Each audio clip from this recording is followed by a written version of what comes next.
Olá, pessoal, tudo bem? Hoje estudaremos o sistema esquelético, parte 2, leitura do livro didático, página 203.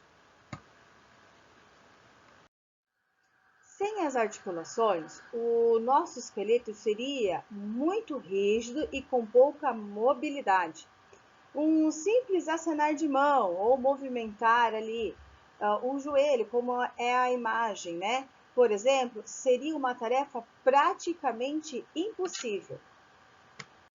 Articulações são regiões de junção entre dois ou mais ossos, ou seja, né, são locais onde esses ossos se encontram. Elas são muito importantes para o nosso corpo, pois permite a flexibilidade do esqueleto e, ao mesmo tempo, mantém os ossos unidos. Nessa imagem, podemos observar algumas articulações, né, o encontro desses ossos que nos permite a flexibilidade e também a mobilidade. Nós temos ali na região do punho, do cotovelo, da clavícula, né, do joelho, da região da pelve. Então, são algumas articulações que nos permite a mobilidade.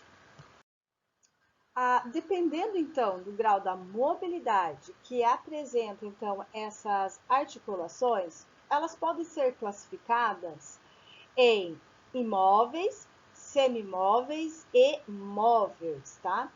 Estudaremos o primeiro, articulação móvel, então, que permite, né, movimentos amplos, né? Além da cartilagem que encontra-se nessa região, há um pequeno espaço entre, né, os ossos, o qual é preenchido pelo líquido. A estrutura dessas, então, dessas articulações permite grande mobilidade e realização de vários movimentos.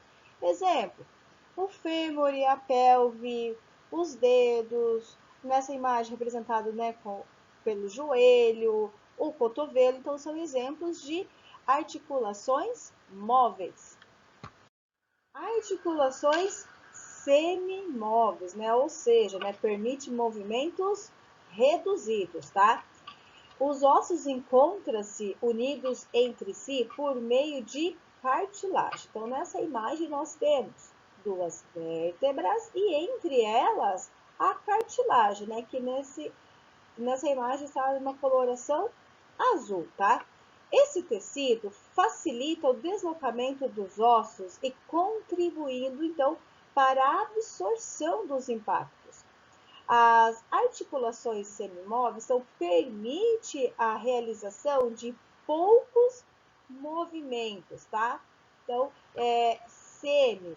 semimóveis, né? Então, permite pouco movimento, né? Esse movimento ele é reduzido.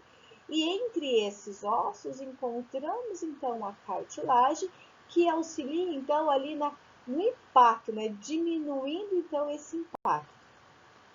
Articulações imóveis, tá? Então não permite movimentos, tá? Aqui nós temos o exemplo então dos ossos do crânio, né?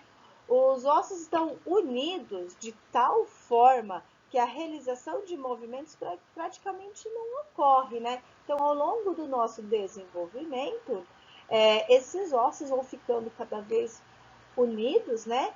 E não permitindo nenhum tipo, então, de movimento.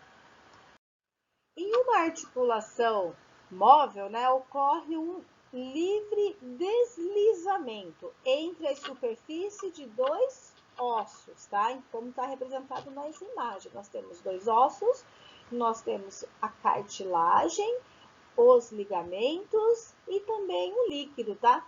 Então, entre elas existe o líquido sinovial, né?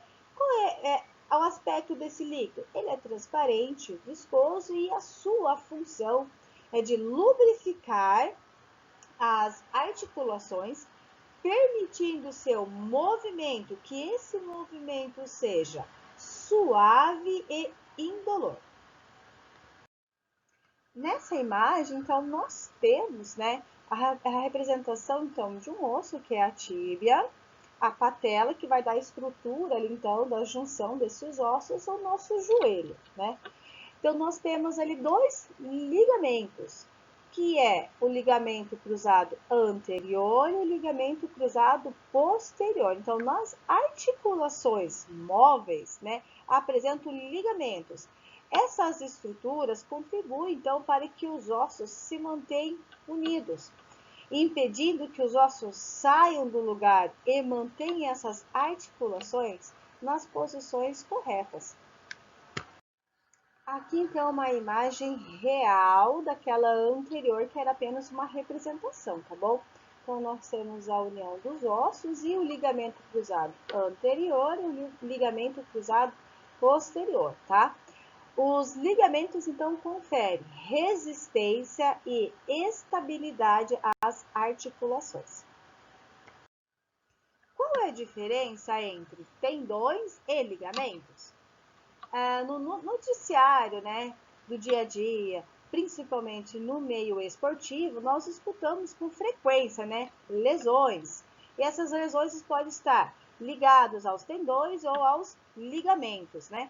E muitos confundem esses dois conceitos. Então, qual é a diferença entre os dois? Os tendões ligam os músculos aos ossos e transferem a força para o esqueleto. Os ligamentos conectam os ossos entre si, responsável então pela estabilidade articular. Risartrose, né? Então, é a artrose que atinge a articulação da base do polegar, como está representado nessa imagem, né? Então, é o desgaste dessa articulação nessa região. A artrose, né, em modo geral, ela é considerada, então, uma doença ao avançar da idade.